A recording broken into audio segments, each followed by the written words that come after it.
ಓಂ ಶ್ರೀ ಗುರುಭ್ಯೋ ನಮಃ. ಹರಿ ಓಂ. ಶ್ರೀಮಾತೆ ಶ್ರೀ ಶಾರದಾ ದೇವಿಯವರು ಒಮ್ಮೆ ಹೇಳುತ್ತಾರೆ, ಶ್ರದ್ಧೆ ಮತ್ತು ನಿಷ್ಠೆ ಇವೇ ಮೊದಲು ಬೇಕಾದವು. ಇವು ಇದ್ದರೆ ಎಲ್ಲವೂ ಇದ್ದ ಹಾಗೆ. ಶ್ರದ್ಧೆ ಮತ್ತು ನಿಷ್ಠೆ ಇವೇ ಮೊದಲು ಬೇಕಾದವು.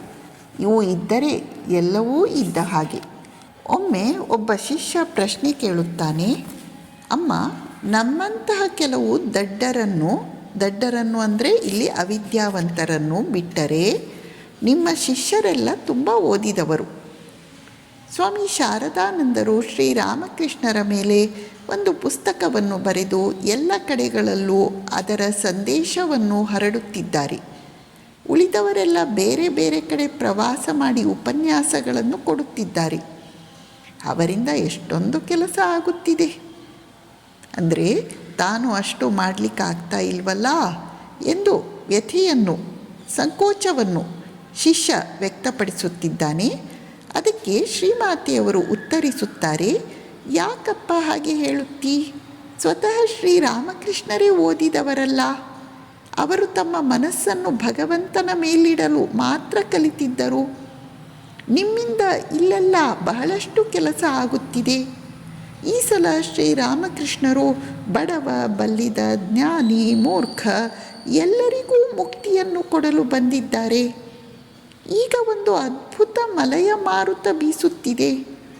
ನೀನು ಸ್ವಲ್ಪ ಮುಂದುವರಿದು ಅವರಲ್ಲಿ ಶರಣಾದರೆ ಸಾಕು, ತಕ್ಷಣ ನಿನ್ನ ಜೀವನ ಸಾರ್ಥಕವಾಗುತ್ತದೆ.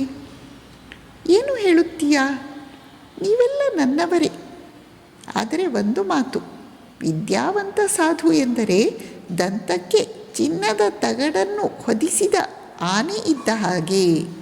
ಶ್ರೀಮಾತೆಯವರು, ನೀವು ಅವಿದ್ಯಾವಂತರು ಅಂತ ದುಃಖಿಸಬೇಕಾಗಿಲ್ಲ. ನೀವೂ ಹಲವಾರು ಸೇವಾ ಕಾರ್ಯಗಳನ್ನು ಮಾಡಬಲ್ಲಿರಿ, ಮಾಡುತ್ತಿದ್ದೀರಿ. ಮತ್ತು ಶ್ರೀರಾಮಕೃಷ್ಣರು ಬಡವ, ಬಲ್ಲಿದ, ಜಾಣ, ದಡ್ಡ ಎಂಬ ಭೇದ ಭಾವಗಳನ್ನು ಅಳಿಸಿ ಹಾಕಿ ಎಲ್ಲರಿಗೂ ಮೋಕ್ಷವನ್ನು ಕೊಡಲು ಈ ಬಾರಿ ಆಗಮಿಸಿದ್ದಾರೆ. ಶ್ರೀರಾಮಕೃಷ್ಣರು ಎಂಬ ಮಲಯ ಮಾರುತ ಬೀಸುತ್ತಿದೆ ಎಂಬ ವಿಷಯವನ್ನು ವಿವರಿಸಿ ಹೇಳ್ತಾರೆ. ಜೊತೆಯಲ್ಲಿ ಯಾರು ವಿದ್ಯಾವಂತರಿದ್ದಾರೋ ಅವರು ಹೇಗೆ ವಿದ್ಯಾವಂತ ಸಾಧು, ಅವನು ದಂತಕ್ಕೆ ಚಿನ್ನದ ತಗಡನ್ನು ಹೊದಿಸಿದ ಆನೆ ಇದ್ದ ಹಾಗೆ. ಈ ರೀತಿ ಶ್ರೀಮಾತೆಯವರು ಇಬ್ಬರಿಗೂ ಸಮಾನ ಪ್ರಾಶಸ್ತ್ಯವನ್ನು ಕೊಡುತ್ತಿದ್ದಾರೆ. ನಮಸ್ಕಾರ.